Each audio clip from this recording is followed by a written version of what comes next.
الحمد لله رب العالمين نحمده ونستعين به ونستهديه ونصلي ونسلم على أشرف الخلق وأكرم الرسل من بعث رحمة للعالمين أشهد أن لا إله إلا الله وحده لا شريك له وأشهد أن محمدا عبده ورسوله أرسله الله تعالى بالهدى ودين الحق ليظهره على الدين كله ولو كره المشركون صلوات ربي وسلامه عليه وعلى آله الطيبين الطاهرين وأصحابه الغر الميامين ومن اهتدى بهديه واستنى بسنته إلى يوم الدين الله جل شانه وجل جلاله فلندرين أتى مدرين prej ti ndihmë,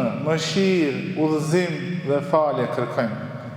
Pi pejgamberin ton, salavatet më të përzgjedhura i dërgojmë dhe dëshmojmë se nuk ka Zot tjetër të vërtetë, i cili meriton të adhurohet përveç Allahut.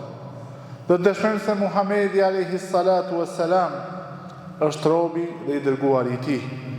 Allahu e dërgoi me shpalljen e fundit, Kur'anin famëlart, udhërofyes në këtë jetë dhe udhërofyes se si të arrijmë kënaqësinë në xhenetet e Allahut dhe shpëtimin në xhenetet e Allahut të larta, ku ka çfarë syri nuk ka pa, as veshi s'ka dëgjuar, as që i ka shku ndërmend ndonjërit prej mirësive dhe begative të Allahut subhanahu wa taala. Të vëllezër, nëse shikojmë gjendjen e muslimanëve sot, do të shohim se tek një numër shumë të vogël kemi synim qëllim të qartë. Kemi shumë numër të vogël të njerëzve të cilët e kanë kuptuar realitetin e jetës së tyre. Kemi një numër të vogël që janë falendërues, kemi një numër të vogël që janë mirënjohës, kemi një numër të vogël të cilët e jetojnë jetën ashtu si ka caktuar Allahu subhanahu wa taala. Dhe në këtë ditë xumaje, ne duke kujtuar hijretin e pejgamberit ton Muhamedit sallallahu alaihi wasallam, dua që veten edhe juve t'ju përkujtoj me një hijret të cilin ne çdo ditë e përsërisim në namazin ton. Do të mundohemi ta kuptojmë hijretin nëpërmjet surës El-Fatiha, nëpërmjet Elhamit, kjo sure të cilën shumica prej neve e dinë, po ndoshta shumë pak prej neve e lexojmë në vëmendje dhe duke i menduar ajetet e Allahut që i ka zbritur në këtë sure. Të nderuar vëllezër, fillimi i kësaj sures çka është? Është përkujtim i qëllimit kryesor për të cilën është krijuar njeriu. Është krijuar lloji njerëzor, janë krijuar xhinët. E ai qëllim është që ta njohim si të vetëm Zot Allahu subhanahu wa taala. Ta adhurojmë atë, ta madhrojmë atë dhe ta lartësojmë atë ashtu siç i ka hija apo siç i takon madhrisë Allahu subhanahu wa taala. Ajeti i parë çfarë thot? Elhamdulillahi rabbil alamin. Falënderimi i takon, lavdia dhe lartësimi i takon Allahu subhanahu wa taala. E kush është Allahu subhanahu wa taala? Zoti i botëve, Zoti i gjithçka që ekziston, krijuesi, sunduesi, ai që ka emra të bukur dhe cilësi të përkryera, Allahu subhanahu wa taala, i cili është ai pushteti të cilit vlen në këtë gjithësi. Askush nuk ka pushtet që ta hedh poshtë urdhrin e Allahut subhanahu wa taala. Nëse Allahu cakton diçka, me mbledh krejt krijesat, xhinët, njerëzit prej të i pari deri te i fundit, nuk kanë mundësi ta pengojnë caktimin e Allahut subhanahu wa taala. A nuk meriton ky Zot kaq i fuqishëm që ne ta adhurojmë, që ne t'i përulemi, që ne ta madhrojmë? Gjithsesi, ne duhet t'ja kujtojmë vetvetes hijretin, largimin nga shirku, nga gjitha format e idhujtarisë, ku adhurohet pasuria, ku adhurohet fama, ku adhurohet posti, ku adhurohet gjithë çka tjetër përveç Allahut subhanahu wa taala, dhe të nisemi drejt adhurimit ndaj Allahut subhanahu wa taala, sepse ai është krijuesi jon. Ai është ai i cili na ka dhënë çdo gjë që posedojmë.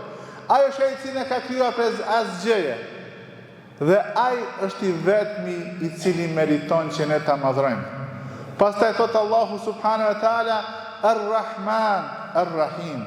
I përmend dy emra të Allahu subhanahu wa taala që kanë të bëjnë me mëshirën, që kanë të bëjnë me atë se sa i mëshirshëm është Allahu subhanahu wa taala. Njëri emër ka të bëjnë me mëshirën e tij që ka përfshirë çdo gjë, edhe besimtarët, edhe jo besimtarët, edhe njerëzit, edhe krijesat. Dërsa mëshira e dytë është mëshira e veçantë për besimtarët.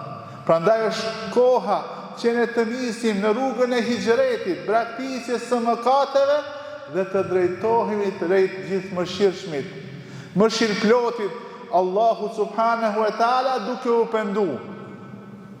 Detyra e besimtarit e përditshme është të kërkojmë falje për mëkatet që i bëjmë. E të kush kërkojmë falje, të kush kthehemi, të kush jemi nis në pendimin ton, jemi nis tek i gjithë mëshirshmi, i plot fuqishmi Allahu subhanahu wa taala. Pastaj Allahu subhanahu wa taala thot Maliki yawmiddin, sunduesi në ditën e gjykimit, kur secili njeri do të jep llogari. Në atë ditë, Allahu ka më thonë, limenil mulku l-yawm, kujt i takon sundimi, pushteti, fuqia dhe forca sot? Lillahi al-wahid al-qahhar. Allahu Gjereshanu, i cili është një i vetëm, al-qahhar, i cili imposht me fuqinë e tij çdo forcë tjetër. Secili çdo forcë i nënshtrohet dhe i përullet dhe dështon para fuqisë dhe forcës së Allahut subhanahu wa taala. Është koha që ta nisim hijretin ton drejt asaj që quhet përgatitje për atë ditë kur e vetmja gjë që ka me na bo dobi është imani edhe veprat tona. Në atë ditë, nëse e ki pajisur vetveten, e ke përgatitur vetveten tënde me iman dhe me vepra të mira, atëherë nuk ke pse trishtohesh. Edhe që të gjithë njerëzit, gjithë krijesa të trishtohen, do të merohen në atë ditë, sepse ka ardhur momenti i të vërtetës, ka ardhur momenti i llogaridhënies, pas të cilës ka dy rrugë, rruga drejt xhenetit ose rruga drejt xhehenemit. Nuk ka rrugë të tretë. Të gjithë ata të cilët e kanë kuptuar këtë ajet ashtu si duhet, çdo ditë ta bëjnë hijretin e largimit nga padrejtësive dhe të shkojnë drejt drejtësisë, të largohen nga shëmtia e mëkateve, të shkojnë drejt veprave të mira, të largohen nga shëmtia e shirkut dhe mosbesimit dhe të përgatiten për ditën e llogaridhënies me iman, me besim të paluhatshëm në Allahun subhanahu wa taala. Pastaj Allahu xhaleshanu thot: Iyyake na'budu wa iyyake nasta'in. Hijreti jon nuk është diçka e përkohshme, nuk është diçka sezonale, nuk është diçka që lidhet me ditë të caktuara apo muaj të caktuara. Jo, ne në vazhdimsi e shprehim atë se e adhurojmë vetëm Allahun subhanahu wa taala. E veçojmë me adhurim vetëm Allahun subhanahu wa taala dhe e tregojmë dobësinë tonë dhe nevojën tonë për Allahun subhanahu wa taala. Jetojmë një kohë kur njerëzit i ka kapluar arroganca dhe mendojnë se i mjaftojnë vetës së tyre. Në çdo aspekt mundohen me tregu se edhe ne mundemi ta bëjmë njeriu të përjetshëm, edhe ne mundemi me gjetë ilashët për çdo smundje, edhe ne jemi të fuqishëm aq sa ka nevojë që ta rregullojmë jetën e këtë botë. Edhe harrojnë krijuesin e çdo sebepit, Allahu subhanahu wa taala. Ndërsa besimtari në rrugtimin e tij të përditshëm, në hijretin e tij të përditshëm, ja kujton vetvetes se ai është vetëm robi i Allahut dhe ai në çdo situatë, në çdo moment ka nevojë për ndihmën e Allahut subhanahu wa taala. Dhe vetëm prej teje, vetëm ty të adhurojmë dhe vetëm prej teje ndihmë kërkojmë. Një prej lutjeve të pejgamberit sallallahu alaihi wasallam ka qenë: aslih li sha'ni kullah, o Allah, ma rregullo çdo çështje, fala takilni ila nafsi tarfat ayn, dhe mos më le që të mbështetem tek vetvetja ime. Njerëzit sot mbështetin, jam i ri, jam i fuqishëm, kam para sa dush, nuk kam nevojë për Allahun, la hawla wala quwata. Dërsa besimtari çdo herë thot: la takilni, mos e më le, o Allah, të mbështetem në veten time, as sa me i hap dhe me i mbyll syt. As këtë veprim që ne bëjmë shpesh, nuk është as pak i lodhshëm, as pak i vështirë, as për këtë Allahu s'ka thonë që ne të mbështetemi tek vetvetja jonë. Iyyake na'budu wa iyyake nasta'in.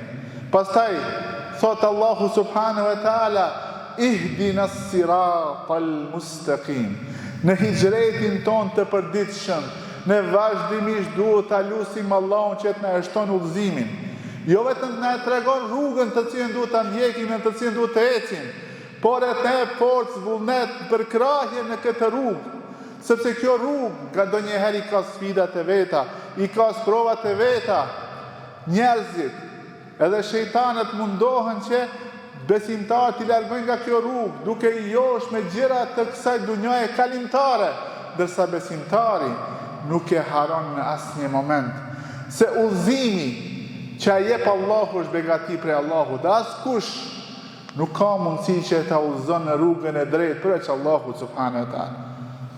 Allahu në Kur'an i thot Muhamedit alayhis salam: innaka la tahdi man ahbab, walakin Allah yahdi man yasha. Ti nuk ke mundësi me udhëzu askënd. Allahu është ai i cili udhëzon. Allahu është ai i cili udhëzon. Prandaj në hijretin ton të përditshëm ne duhet vazhdimisht të përsërisim lutjen tonë që Allahu të na udhëzon në rrugën e drejtë. Ihdina s-siratal mustaqim. E cila është ajo rrugë? Siratal ladhina an'amta alejhim. Na udhëzon në rrugën e atyre të cilën e ndjekin, në të cilën ecin ata të cilët i ke pasuruar, u ke dhënë prej begative tua. Ka njerëz të cilët në vetvetes duhet me kujtu çdo ditë që ti përzgjedhim shokët e rrugtimit. Nëse ti mendon se ki me arrit në cakun tënd, në synimin tënd të xhenetit, duke u shoqëruar me njerëz që të largojnë nga rruga e drejtë, që të çojnë në mëkate, që të çojnë në vepra të devijuara, atëherë ti nuk e ke lutë sinqerisht Allahun subhanahu wa taala. Kur ke thënë siratal ladhina an'amta alejhim, besimtarët i përzgjedhin shokët e tyre, nga se shoqëria, ato që i ke afër, ka mundësi ose me të çu në rrugën e drejtë, ose me të largu nga rruga e drejtë. Prandaj pejgamberi sallallahu alaihi wasallam ka thënë: el mar'u ala dini khalilihi, njeriu është në fenë e shokut të vet. Falyanzur ahadukum men yukhalif. Prandaj le ta shikojë se cili nga ju, edhe unë këtu bëj pjesë, me kë po shoqërohet. Sepse shoku është ose rrugë drejt xhenetit, ose është rrugë drejt humnerës së xhenemit. Siratal ladhina an'amta alejhim, Allah i ka begatuar dhe begatia më e madhe për të cilën ne nuk e falenderojmë mjaft Allahun është udhëzimi në këtë din, udhëzimi në dinin e Allahut subhanahu wa taala dhe imani. Ghayril maghdubi alejhim waladdallin. E Allah, mos më afro, mos më çon në rrugën e atyre me të cilët je hidhru. Më ka është hidhru Allahu subhanahu wa ta'ala. Komentues të Kur'an thotë Allahu është hidhru me ata njerëz të cilët e kanë mësuar fen, kanë dëgjuar nasihat, kanë qëndruar para hoxhallarëve, kanë shikuar në TikTok, në Instagram, në Facebook, video të derseve të hoxhallarëve. E kur ka ardhur momenti me apliku, me zbatu, atëherë ka thënë, jo, kjo s'është për mua. Këto, jo njerëzit që e dinë kush thot dhe çfarë thot feja dhe ku na udhëzon feja dhe e marrin rrugën e asaj që është gabim, që është mëkat. Këta në al-maghdub alejhim waladdallin, dhe mos më le që të jam në grupin atyre të cilët e kanë humbur, Ka njerëz që nuk kanë dituri, të cilët i ka mashtruar shejtani me pralla, me histori të trilluara, me gjëra të ndryshme dhe e kanë humbur rrugën, nuk dinë se si me e gjetë rrugën. E kësi njerëz sot fatkeqësisht kemi nga gjitha anët të jemi të rrethuar me ta.